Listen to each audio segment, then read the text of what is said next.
Bienvenidas y bienvenidos a un martes de Se Regalan Dudas. Hoy, muy fieles al ADN de Se Regalan Dudas, vamos a hablar de un tema del que es necesario romper el silencio. Es un tema tabú. Hay muchos estigmas alrededor del suicidio. Siempre se habla en bajito. Viene rodeado de vergüenza, de culpa, para los que se quedan, para los que se van, para los que están teniendo pensamientos suicidas y creemos firme y fielmente que la única manera de ayudarnos de alguna manera como sociedad es hablando de los temas que nos incomodan. Justamente ahí es donde existe la posibilidad de sanarnos. Así que en este capítulo vamos a hablar precisamente de eso, del suicidio. Yo todavía me acuerdo de la primera vez que escuché hablar del suicidio. Creo que era un amigo o un compañero de mi papá, un primo, no me acuerdo muy bien, pero me acuerdo que yo le pregunté a mi mamá y mi mamá me dijo, él ya no quería estar en la tierra y se fue. Entonces, desde ahí he vivido y también la muerte, lo he dicho muchísimas veces en el podcast, pero crecí muy cercana a la muerte y con muy poco estigma sobre ella. Entonces siempre he sido muy empática de las personas que llevan a cabo un suicidio y de las familias a su alrededor, porque yo creo que es horrible perder a una persona que amas y creo que es horrible cuando la sociedad te apunta, te juzga. Te hace sentir a lo mejor tanta pena que te hace a lo mejor echar mentiras de la muerte y todo. Tuvimos cuando estábamos chicas, Leti y yo, un amigo cercano o un conocido cercano que se suicidó y se habló con tanta pena que creo que el dolor fue doble. No Entonces, decían, no decían de que había muerto esa persona y entonces como que tú tenías que hacer tus propias deducciones y yo veía que los adultos como que se callaban cuando se hablaba esa conversación. Entonces te hacen pensar que es, que es algo que no se puede ni mencionar. total, y entonces, no sé, creo que es un tema que llevamos mucho tiempo desde el principio Se Regalan Dudas. Uno, porque nuestra comunidad lo pide, porque sé que su gente cercana lo pide también, y otra porque es un tema, como dijo Leti, del cual sabemos que está rodeado de oscuridad y la única manera que Leti y yo sabemos ayudar en esto es hablarlo, es ponerlo en ponerle luz, pero también ponerle vocabulario. Hoy, mientras hacía la introducción, me corrigieron porque literalmente no sé hablar de este tema correctamente. Entonces, creo que es un podcast que queremos que esté lleno de empatía para todas las familias que han vivido esto, pero también es nuestro deber informarnos y educarnos de manera correcta para poder tener el lenguaje. Tenemos un coach que dice que si no existe en tu lenguaje, está muy difícil traerlo a tu realidad. Entonces hay que aprender las palabras correctas para poder hablar de esto. Entonces sí, creo que va a ser un episodio complicado, pero extremadamente necesario. Y creo que es importante decir que el suicidio no distingue, ¿no? Al final, por estadística, todas y todos vamos a estar o hemos estado cerca de alguien que ha tenido pensamientos suicidas, que va a tener pensamientos suicidas o que tiene algún familiar que se ha suicidado. Hay un suicidio cada 40 segundos en el mundo y es la segunda causa de muerte entre jóvenes de 15 y 29 años. Segunda causa de muerte. Nuestra sociedad, y lo vemos, es cada vez más depresiva, cada vez más ansiosa, cada vez más suicida. Las estadísticas nos lo dicen. Algo estamos haciendo mal como sociedad.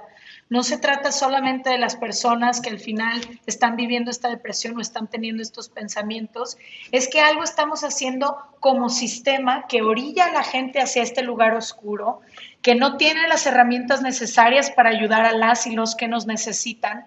Entonces eso vamos a tratar de hacer en este ratito, tratar de hablar del suicidio, porque contrario a lo que pensaban quizás nuestros padres o las generaciones anteriores, no es que al hablar de suicidio vayas a plantar ideas en la cabeza de una persona, es que la mayoría de las personas que contemplan el suicidio no saben con quién hablarlo por lo mismo, porque no se habla. Entonces, en lugar de fomentar algo, hablar del suicidio abiertamente va a abrir opciones y va a abrir espacios seguros en donde la gente pueda quizás pedir ayuda o pueda quizás dar estas señales más claras y podamos quizá prevenir, porque es una de las cosas que le quiero preguntar a nuestra especialista, qué pasa y se puede prevenir o no el suicidio. Bienvenida a Se Regalan Dudas, Jessica Wolf. Ella es psicóloga con una maestría en terapia familiar y de pareja y sabemos que uno de los temas que más le apasionan y los que más cerquita trata son los temas del suicidio. Gracias por acompañarnos en Se Regalan Dudas. Hola Jessica, bienvenida. Hola Ashley, hola Leti, gracias por tenerme en su programa y gracias por darle voz a este tema que a mí en lo personal me apasiona y que es tan necesario y que todos tenemos la capacidad de salvar una vida con un poquito de conocimiento y educación. Mi primera pregunta, Jessica, para ti sería, ¿por qué el suicidio? ¿Viviste algo cercano o por qué nació en ti esta necesidad de hablar de este tema? Bueno, yo estudié la carrera de psicología en México y perdí, mientras estaba haciendo la carrera de psicología, perdí a una querida amiga por suicidio. Para mí fue una experiencia que me marcó. Yo experimenté lo que es el duelo por suicidio y en ese momento tenía que escoger el tema de tesis profesional y estudié el tema del duelo por suicidio y transformó mi vida. Y a partir de mi experiencia de pérdida con esta amiga, decidí que yo iba a hacer todo lo posible, 1, por salvar el mayor número de vidas posibles, y 2, por acompañar a la gente que se queda, de la que se habla muy poco. Entonces, bueno, a partir de ese momento, mi vida se ha dedicado a la prevención del suicidio, a la posvención, que es el acompañamiento de personas que han perdido a alguien por suicidio, y a comunicar y educar sobre este tema, porque hay tanto que hacer y realmente tan fácil que hacerlo, pero falta información y falta difusión. Entonces, gracias por este espacio. Cuando hablas y dices que falta información, ¿cuáles serías tú que crees que son como las ideas erróneas que tenemos del suicidio o los estigmas que tenemos del suicidio que más nos afectan como sociedad? Sí, que más orillan a la gente. Totalmente. 1, el suicidio no es ni un tema de salud mental en el sentido de que, bueno, solo los enfermos mentales, depresivos, ansiosos se matan. No es un tema de la gente rara, no es un tema de valor, no es un tema de cobardía, es un acto de dolor emocional. Punto. Wow. ¿Qué quiere decir eso? Sí, es una declaración fuerte, pero quiere decir que todos vamos a experimentar dolor emocional a lo largo de nuestra vida. ¿Qué hace que uno se mate y que el otro no? Es el pico de dolor que se acumula. O sea, todos tenemos un umbral de dolor físico y un umbral de dolor emocional. Entonces, bueno, tú aguantas muy bien el dolor de muelas, el dolor de cabeza, pero un día te duele la panza y te estás arrancando la panza y te quieres morir. Lo mismo pasa con el dolor emocional.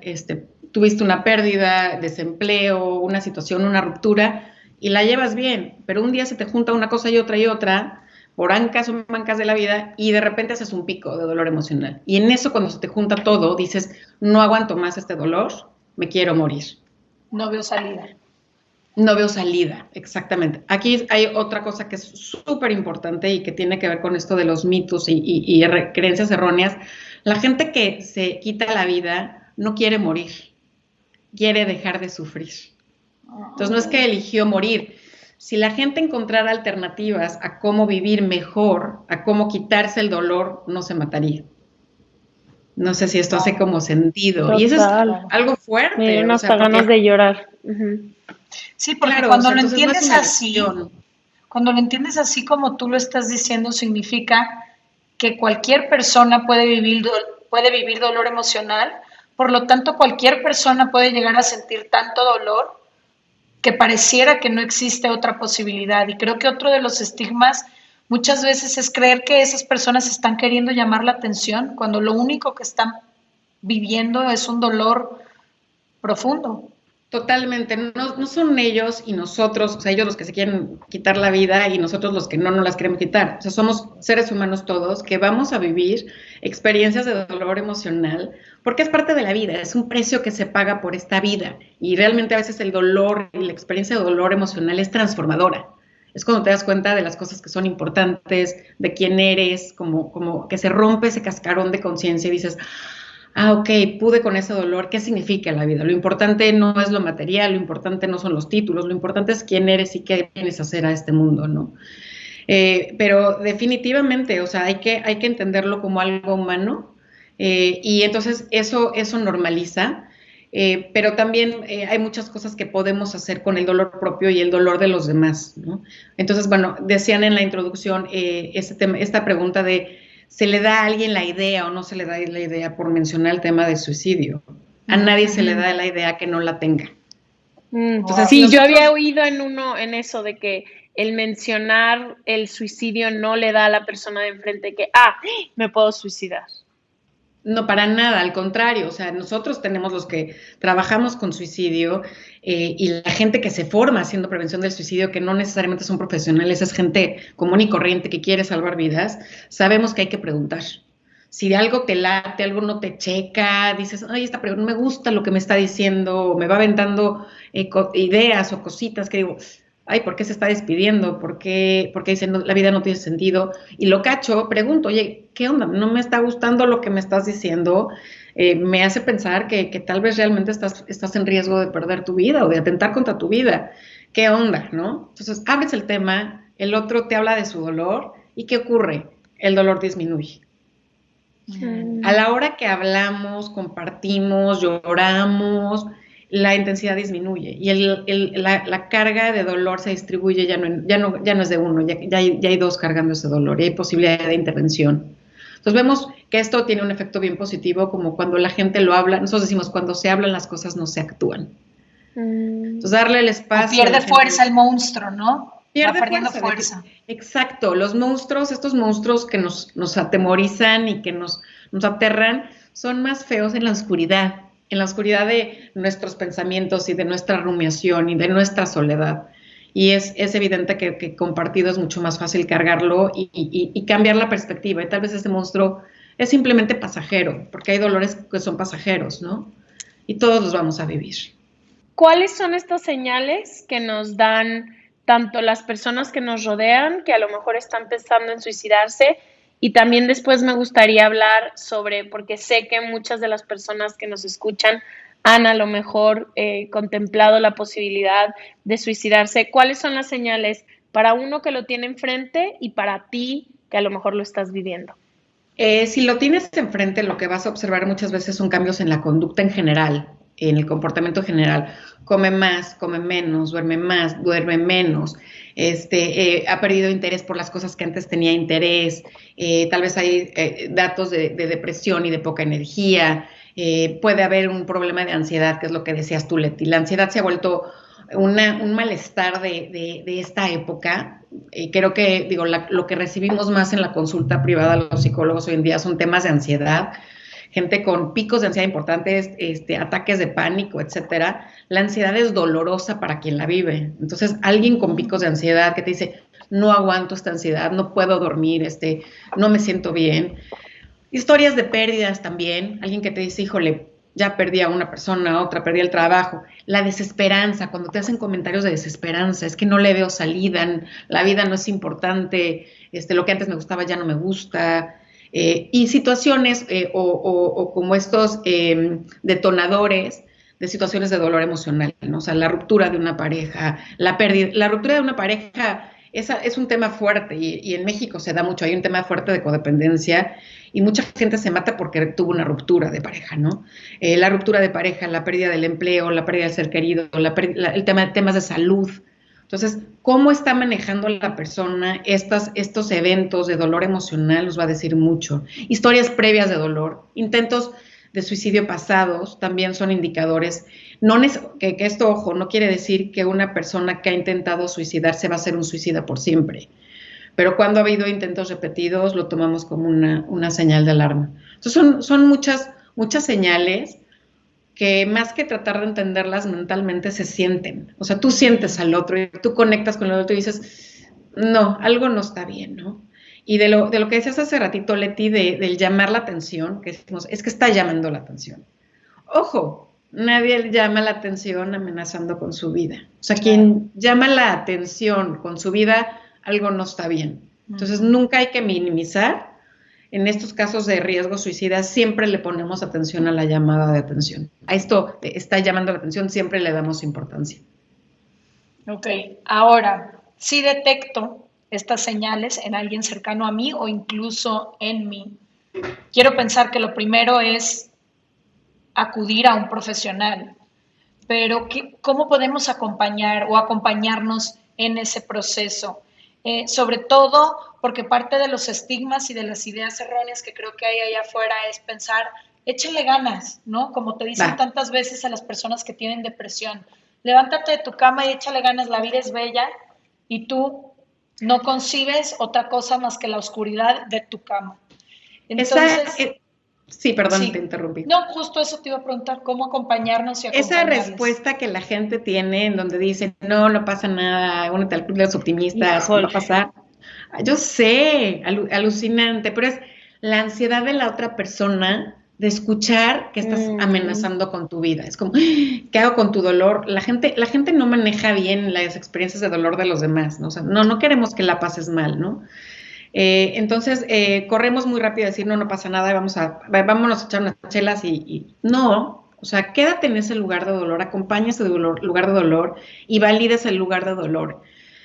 Otra vez trabajamos. Valida, ¿nos puedes explicar qué es validar el dolor de alguien o validar el dolor de uno mismo? Yo le diría a la otra persona, entiendo tu dolor, mucha gente pasa por eso, yo he pasado por picos de dolor, sé que el dolor emocional es parte de todos nosotros, me imagino lo difícil que está siendo para ti y se vale sentirte como te sientes. Y se vale también que cruce la idea de me quiero morir porque el dolor es tan intenso, pero una cosa es pensarlo y otra cosa es llevarlo a cabo.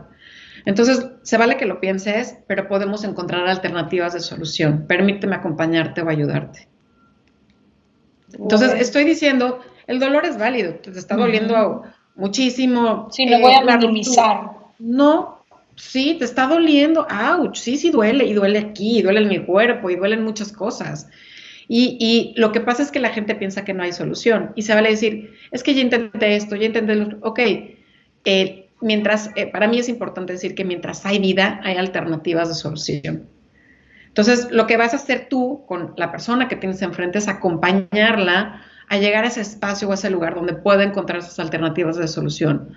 Con un psicólogo, un psiquiatra, un sacerdote, la familia, quien quieras, pero en donde puedan otra mirada, otros ojos, analizar con la persona que está en ese pico de dolor cuáles son esas alternativas de solución.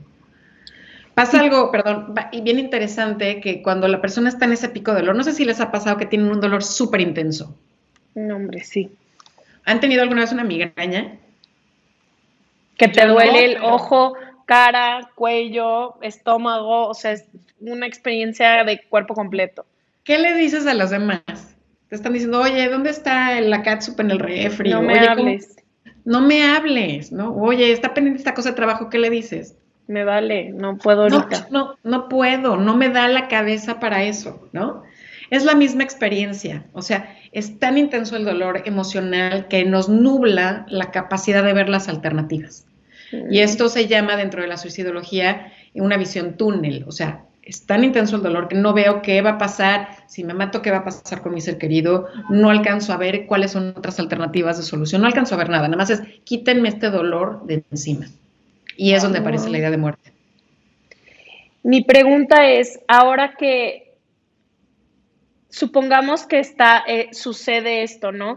Tú que has tratado a tanta gente que a lo mejor lo contempla, lo lleva a cabo, y la gente que la acompaña, creo que una de las cosas es que luego acompaña muchísima culpabilidad a quienes estaban alrededor, ¿no? Y como esta lucha inalcanzable de poder entender qué pudimos haber hecho más, si le hubiera dicho, si no me hubiera ido de su departamento ese día, si ese día no nos hubiéramos empedado, todo este tipo de cosas. ¿Qué pasa por la mente o qué pasa, como qué tipo de entendimiento podríamos tener para poder, no sé, como que estoy tratando, no para sé soltar la culpa? Ajá, como para saltar la culpa, o sea, ¿hay algo que pudiéramos haber hecho más o simplemente ese es el destino que esa persona decidió? O sea, como que en ese momento que ya sucede un suicidio, ¿cómo puedo entender a esa persona que cometió eso? Lo dices bien, Ashley. El tema de la culpa es algo con lo que nosotros sabemos que las personas allegadas, nosotros les llamamos sobrevivientes de suicidio, es algo con lo que los sobrevivientes de suicidio van a tener que lidiar y es terrorífico. Hay una frase muy potente que dice, el suicida deja su esqueleto psicológico en el closet emocional de los sobrevivientes. O sea, la carga es terrorífica. El suicidio para los sobrevivientes hay que entenderlo como una pérdida traumática.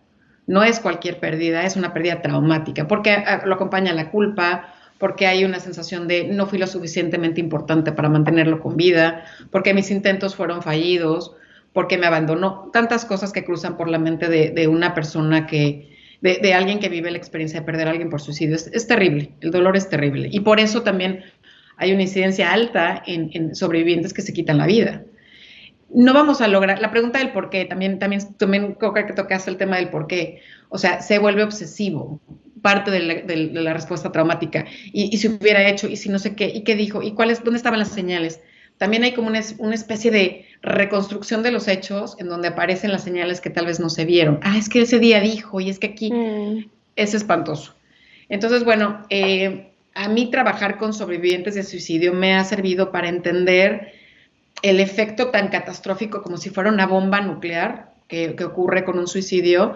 Y cuando tengo una persona que está amenazando con quitarse la vida, hablo de esto y le digo, conozco los efectos del después. Podrás quitarte tu dolor, pero esto sembrará mucho dolor en la gente a tu alrededor. Entonces es una forma también de prevención en esta parte de sensibilizar inclusive a la persona que está en ese dolor, abrirle esa visión túnel y decir, te vas tú, pero se quedan muchos.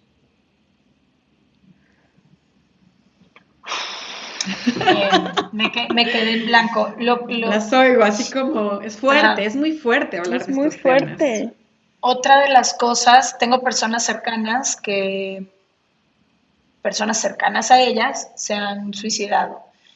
Y una de las cosas que es la culpa, como decían, pero también encuentro mucho enojo, ¿no? Enojo con la persona que se fue y que te dejó. ¿Cuáles son como, además de la culpa y el enojo, las cosas que se presentan en los sobrevivientes y cómo pueden moverse de ese lugar? Porque me imagino que como cualquier duelo tendrá sus etapas donde quizás tienes que estar enojado un tiempo y quizás tienes que sentirte culpable otro tiempo. O sea, no sé si es un duelo similar a cuando perdemos a alguien que no se suicida. Es muy diferente, bueno, es similar en cuanto a la pérdida, se extraña a la persona físicamente, se extrañan muchas cosas, pero la causa de muerte marca mucho como la historia con esta persona, o sea, con el ser querido. O sea, es difícil recuperar historias de amor o lindas anécdotas cuando está tan empapado y tan marcado por la causa de muerte. Es como si no pudieras pensar quién es tu ser querido más allá de, se quitó la vida de esta o de manera, ¿no? De la imagen. Okay. Uno de los grandes retos para el sobreviviente de suicidio es que no es una muerte como cualquiera, como decíamos, es una muerte traumática.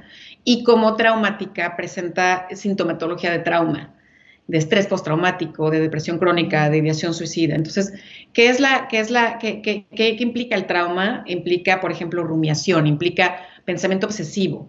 ¿Cómo fue? ¿Qué pasó? Estos flashbacks, ¿no? De lo encontré así o asado y cuando me dieron la noticia y qué fue lo último, como mucho pensamiento invasivo y recurrente que es muy difícil de quitar. Mucha culpa, tienes toda la razón, Leti, mucho enojo de me abandonó, pero ¿por qué? ¿Por qué me hizo esto? No te lo hizo, se lo hizo, y a la hora que soltó la bomba creo que posiblemente no cachó todo lo que iba a salpicar alrededor, ¿no? Entonces, el abordaje definitivamente requiere un apoyo no solo terapéutico, sino un apoyo terapéutico especializado en temas de trauma, y muchas veces para aliviar la intensidad de la respuesta traumática es necesario la medicación durante un tiempo. Entonces, no se puede trabajar con una persona en duelo por suicidio como con cualquier otra persona porque tiene características muy específicas. Muy específicas. Y creo que también corrígeme si estoy mal, muchas veces quien decide cometer el suicidio siente que va a dejar de ser una carga para los de su alrededor, ¿correcto? Puedo usar la pregunta que me haces, porque o sea, la pregunta que tú me haces es como hablamos todos alrededor del suicidio, no tú, no, todos hablamos.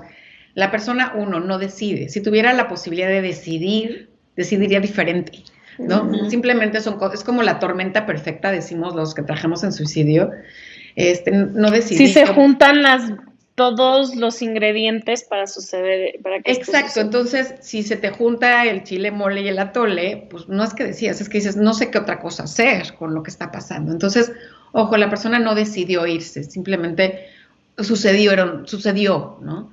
Y dos, no cometes un suicidio, porque cuando hablamos de cometer el suicidio, el lenguaje del suicidio ha cambiado un montón. Los lineamientos que nos recomiendan las asociaciones como la Asociación Americana de Suicidología, etcétera, no hablamos de cometer, porque cometer lo vincula a la persona que se suicida con el crimen. ¿Qué cometes? Cometes un crimen. Y el suicidio no es un crimen, es un hecho lamentable. Entonces hay que quitarle todos los estigmas agregados, ¿no? Pero bueno, desde ahí nacen como los estigmas y los tabús. Mucha gente dice esto, voy a dejar de ser una carga para los demás, sin darse cuenta realmente que, claro, no va a estar en vida, pero la carga de la muerte también tiene un peso importante. Y la carga de la causa de la muerte, otra vez lo que decían ustedes en la introducción, este estigma y este tabú y no se habla y soy señalado y estas cosas tan inapropiadas que la gente dice. O sea, hay una carga adicional. Puedes no cargar con tu ser querido en vida y la problemática que tenga, pero vas a cargar con su muerte y eso te va a acompañar por siempre. En un espacio social donde todavía no estamos abiertos a la idea de que, bueno, hay gente que la pasa mal y se quita la vida. Ya. ¿Qué pasa si alguien nos escucha en este momento y tiene pensamientos suicidas y escucha esta teoría y entiende las implicaciones, pero no puede dejar esa visión túnel? Hay cosas prácticas que puedan ayudar. Prácticas me refiero muchas veces, no sé si es algo más simple que quizás una terapia que sientas que te va a tomar 5 años y que se siente todavía como una carga más difícil de realizar. Estás preguntando, Leti, por la intervención en estos casos y la respuesta es esta. Le preguntas a la persona que tienes enfrente, ¿has pensado en quitarte la vida? Te dice, así, sí, no. así, pregunta sí. así. Oye, a ver, me siento incómoda por lo que me estás diciendo, no, algo no me está latiendo nada. ¿Has pensado en quitarte la vida? La persona que no lo ha pensado te va a decir, ay, por supuesto que no, o sea, no para nada, ¿no? La persona que lo ha pensado te va a decir, pues sí, ¿no? O sea, a partir de la respuesta del sí, la siguiente pregunta es, ojo, estamos evaluando riesgo suicida, la siguiente pregunta es, ¿has pensado cómo? Yo sé que son preguntas difíciles, pero es importante hacerlo. Si te dice sí, y dices, bueno, pues ¿cómo? Y te das cuenta que ese cómo lo tiene al alcance de la mano. Entonces, ¿dónde está el riesgo? Pues mucho más alto. Si te dice, no he pensado cómo, el riesgo todavía es, digamos, contenible, manejable, pero pues si ya tiene un plan, el riesgo es mucho mayor. Si no tiene un plan, puedes como acompañar el proceso y hablar de lo que está pasando, hablar de ese dolor emocional y ver si eso disminuye y acompañarlo a llegar a la ayuda. O sea, hablarlo con alguien más, decirle, oye, no me quedo tranquila, vamos a platicarlo con tu mamá, con tu amigo, con tu pareja. Mira, tengo este psicólogo, conozco esta línea de apoyo psicológico, conozco este psiquiatra y lo ayudas a llegar a ese lugar, lo acompañas a llegar a ese lugar. Si tiene un plan y el riesgo está más alto, no puedes quitarle la vista de encima. Y yo lo que haría sería acompañarlo hasta un lugar donde pueda alguien como por lo menos asegurarse que pase lo que nosotros llamamos crisis suicida. Y la crisis suicida es donde mayor riesgo hay, es ese piquito, pero el pico no dura para siempre. Hay mucha gente que te dice, sí, sí lo he pensado, sí tengo las pastillas enfrente, la acompañas en ese proceso de dolor y el día siguiente amanecen un poquito como que baja un poquito. Entonces, a la hora que baja un poquito puede buscar una ayuda a que esto pase. Lo importante es ayudarlo a que pase la crisis suicida. O sea, la visión túnel, por así decirlo, es temporal. Es temporal, pero la intensidad de la crisis es la que es temporal. La Ya. visión túnel puede costarnos un poquito más trabajo ampliarla, pero la crisis es La temporal. crisis. Ahora, me encanta, esta información era necesaria. Mi pregunta iba más hacia si quien nos escucha es quien tiene el pensamiento suicida. O sea, no la persona de enfrente, sino ahorita quien nos está escuchando está en esa crisis. Perfecto. Dale tiempo. Este dolor, esta intensidad de dolor va a pasar. Dale tiempo, no tomes una decisión ahorita. El suicidio es una decisión permanente a un problema temporal. Lo que te está pasando, por muy intenso que parezca, va a pasar. Y entonces aquí la gente contesta, bueno, pero llevo mucho tiempo así. Ok, hay cosas que podemos hacer. Llevas mucho tiempo atrapada en esto porque has estado instalada en esta visión túnel, en este dolor, y se han juntado seguramente más cosas, ¿no? Entonces no me siento bien, no voy al trabajo, pierdo el trabajo, y porque perdí el trabajo ya no tengo el dinero, y se van como como una madeja, como una bola de nieve que crece, ¿no? Entonces, bueno, yo lo que te diría es que si creció, se puede hacer pequeña otra vez. Dale tiempo, hay muchísima ayuda. Hoy, no lo quiero decir así, pero gracias a la pandemia, la ayuda está al alcance de la mano. O sea, hoy hay muchas líneas, yo trabajo en una línea de apoyo psicológico gratuita que trabaja prácticamente 24 horas. Hay muchísimos recursos, muchísima ayuda allá afuera, no te tienes ni que mover de casa para recibir la ayuda, pero siempre hay alternativas de solución, eso es una garantía. Y hay que ampliar esa visión, decir, bueno, no eres tú hoy nada más y tu dolor hoy, ¿qué va a pasar en 5 años? ¿Qué va a pasar en 10? ¿Qué va a pasar en 20? Entonces el dolor pasa y el dolor transforma. ¿De qué estás aprendiendo con esto que estás viviendo y qué tendrías que modificar para vivirlo diferente y para aprenderlo diferente? Qué complicado hablar de esto. Quiero preguntarte, como miembras, las tres de una sociedad en la que el suicidio, como dijimos, entre más bajito, mejor, entre nadie diga, entre di que se murió como no sé cómo y que cada quien pues saque sus conclusiones. ¿Cuáles son algunos tips puntuales que yo puedo hacer todos los días en una sociedad para poner un poco de luz al suicidio? Número uno, pues darnos cuenta que somos seres humanos todos y que todos podemos experimentar estos picos de dolor emocional y que no solo eso, que también todos tenemos la posibilidad de salvar una vida, cuando menos te lo imaginas, y que tenemos que hacer esta labor de conectar con los demás. O sea, la mejor manera de salvar una vida es conectando con el otro. Les puedo platicar, pues, tengo varias historias como muy interesantes, la más reciente, hace poco, a veces recibo en mi Instagram o mis Messenger mensajes de gentes que me escriben y me dicen, estoy pensando en quitarme la vida, o a alguien que conozco, ¿no? Pero bueno, era la 1 de la mañana, me desperté de golpe y era una chica que me acababa de escribir 20 minutos antes y me dijo, tengo las pastillas de frente, me quiero matar. En 1 hora me voy a suicidar. Habían pasado 20 minutos. ¿Por qué me desperté? No lo sé. Pero bueno, empezamos por mensaje a comunicarnos. Y bueno, la acompañé en el proceso. O sea, bueno, a ver, ¿por qué? ¿Qué pasa? A ver, tu dolor, entiendo tu dolor. A ver, yo pasé este dolor. ¿Qué onda? El dolor pasa. A ver, cuéntame. Y empezó, ¿no? Y finalmente logramos que se alejara de las pastillas, se durmiera y seguimos en contacto todavía después. Pero fue una intervención que no hago yo, que pueden hacer cualquiera. Escuchar es una intervención. Wow, escuchar es una intervención. Escuchar, estar abierto a escuchar, quedarte ahí y decir, bueno, cuéntame, ¿no? Si te quedas, escuchar tu intuición, esa es una cosa súper importante. Algo no te late, es una pista, sigue por ahí. Todos estamos conectados de alguna forma, ¿no? Tenemos familia, amigos, redes sociales, y de repente sientes a la gente que es aterrador y dices, no, sigue la pista, sí, y pregunta, oye, ¿estás bien? Pero no de dientes para afuera, de ¿cómo estás? Bien, gracias. Y tú, no, a ver, realmente cuando preguntas ¿cómo estás? Escucha. O si sabes de alguien que le está pasando mal porque perdió el trabajo, tronó, de veras, siéntate, oye, ¿cómo estás? Me interesa saber cómo estás. No estamos acostumbrados a escuchar ni a preguntar, ¿no? Entonces creo que son claves importantes. También hace unos años. Sí.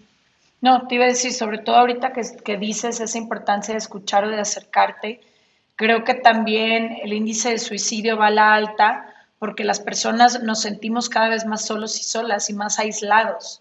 Creemos que somos las únicas personas pasando por ese problema y si no estamos generando esta capacidad de empatía y de conectar con las personas a nuestro alrededor, pues estos números van a seguir subiendo. Totalmente, totalmente, Leti. Creo que le diste el clavo ahorita a un tema, o sea, obviamente la pandemia está jugándonos una muy mala pasada, pero donde está la vulnerabilidad es en este aislamiento. O sea, somos seres sociales, necesitamos de los demás, nos construimos a partir de la mirada del otro, existimos porque somos mirados. Entonces, todos necesitamos este tema de validación, de confirmación, de acompañamiento. Y entonces, bueno, es importante que hagamos este trabajo de conectar con los demás. Y otra vez, de verdaderamente escuchar y hacerle saber al otro que ahí estamos. Eso va a ayudar muchísimo. Y enseñarle a los chicos a expresarse también. O sea, pensando en estas poblaciones más vulnerables de jóvenes que no están yendo a las de escuelas. hombres. Se suicidan de 3 a 4 más hombres, ¿no? Que mujeres. Ahí hay algo bien interesante y es que intentan por igual, hombres y mujeres intentan por igual. Sin embargo, culturalmente la mujer tiene la idea de que tiene que ser femenina hasta la muerte. Entonces, los métodos que utilizan las mujeres son mucho menos letales que los métodos que utilizan los hombres. Y los hombres tienen que ser hombres y machos hasta en la muerte. Entonces, intentan por igual, pero no hablamos de éxito porque no es un éxito matarse, pero se logran más los suicidios en hombres que en mujeres. Por eso le está diciendo, aunque esto está cambiando. En algunos lugares esto está cambiando, pero esa es la razón detrás de esto. Y sí, los hombres no están verbalizando, no verbalizan muchas veces sus emociones, cómo se sienten. Todo este dolor. También me encantaba aquella idea que tú dabas de cómo la vida es dualidad y al final entendernos parte de esa dualidad creo que también nos va a liberar a todas y a todos. Exacto, o sea, tienes un día bueno y luego tienes un día malo y de repente estás arriba y de repente estás abajo y de repente pasan tantas cosas, pero el viaje de la vida es experimentar todos esos colores y se aprecian mejor los colores cuando hay contraste. Tenemos que educar a los chicos, a los jóvenes, a hacer ese como lo que yo llamo callo emocional, que es a prepararse para la vida y poder decir, ok, el dolor es parte de... que aprendo, que cómo me transforma, ¿no? Pero hay y algo también que está jugando una muy mala pasada, creo que son a veces las redes sociales, cuando vemos imágenes perfectas. La chica perfecta, la pareja perfecta, esa es la realidad, y mi vida es una basura porque no, estás viendo imágenes, edición, fragmentos de una realidad. Y entonces, no, definitivamente no es el color, la vida no es un solo color. Y de una realidad que muchas veces no existe. Creo que todos conocemos a la pareja que se da cachazos por doquier y la foto es divina, te amo, mi amor. Pero para los que estamos viendo los que estamos viendo y tenemos ya más madurez, podemos decir, ¿no? Pero para el chico que está en formación dice, esa es la verdad. Claro. ¿no? Y mi vida no se ve así. Y mi vida no se ve así. Yo no tengo ese novio, yo no tengo ese cuerpo, yo no tengo esa piel. Bueno, esa piel es por los filtros y ese, ¿no? O sea, tantas cosas que se manipulan hoy para crear una realidad diferente de la que realmente que es, ¿no? Dijiste al principio que tu tesis la hiciste en el duelo, que sufren los que se quedan un poco, ¿no? Y los que han tenido que vivir este duelo, como dije al principio, si de por sí perder a alguien es complicadísimo, perderlo por suicidio me imagino que debe ser el triple. ¿Cuáles son, si alguien que nos escucha y está viviendo esto, cuáles son algunos tips que darías tú, sobre todo para las personas que a lo mejor no tienen el privilegio de poder accesar a terapia como nosotras o como tus pacientes? ¿Cuáles serían algunos tips de duelos para las personas que están viviendo esto? El duelo pasa y el duelo dura el tiempo que necesita durar, ni más ni menos. El duelo, para sanar un duelo, cualquier tipo de duelo, no es nada más el tiempo, pero hay que ser también proactivos, tienes que ayudarte y decir, quiero sanar y quiero estar bien. ¿Cómo te ayudas? Bueno, si es un duelo, una pérdida traumática, como en el caso de suicidio, acudir a un profesional, porque no está fácil quitarte todas los efectos de un trauma del cuerpo, de la mente, de la experiencia, no es fácil quitarlo. Entonces, acudir a un profesional. Hay una idea que me gusta mucho.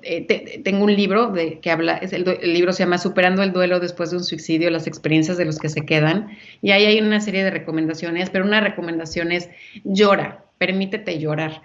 Y hay algo bien interesante de esto porque se han estudiado las lágrimas que se lloran por dolor y se ha encontrado que las lágrimas que se lloran por dolor tienen una química diferente. Entonces llorar desintoxica. Entonces, llorar ayuda un montón. La verdad es que es mágico lo preparados que estamos para afrontar muchas de estas situaciones, ¿no? Y bueno, acompañarte, no vas a poder cambiar un sistema, no vas a poder cambiar una sociedad que aún tiene creencias erróneas, que estigmatiza, que lo maneja como un tabú. No vas a poder tal vez hacer un cambio del todo, pero primero es como tratar de estar tú bien. Si necesitas poner distancia con la gente, no tienes que explicar demasiado. Simplemente decir, o sea, en mis zapatos se vive así y duele así y tengo derecho a sentir como lo siento. Nadie es responsable de la muerte de nadie, nadie. Yo digo, tú puedes ser una novia hija de la guanábana, puedes haber sido una mala madre, puedes haber sido un mal hermano, lo que sea, pero eso no justifica que alguien se quite la vida. Entonces, tú eres responsable de ser una mala madre, de ser una hija de la guayaba, sí, pero la decisión de quitarse la vida es del otro. O bueno, otra vez, decisión y no. O sea, de lo que le pasa al otro es solo del otro. Entonces, bueno, cada quien tiene este tema de cómo vive su vida, cómo vive su muerte, si es que puede elegir su muerte o no, pero nadie es responsable de la muerte de nadie más. Wow. Listo. Gracias, Jessica, por acompañarnos. A todas las personas que nos escuchan en este momento, que sepan que hay líneas de ayuda gratuitas. Todas las opciones siempre las tenemos en seregalandudas.com/ayuda. Aquí les dejaremos también información que Jessica nos comparta, su libro. Donde pues, encontrarla en seregalandudas.com/suscríbete y en nuestras redes sociales @seregalandudas. Gracias, Jessica. Como decías, tratando de darle luz a la oscuridad. Claro, vale la pena quedarnos aquí, vivir todos los colores, transformarnos y crecer, y nada es definitivo más que la muerte. Gracias. Gracias.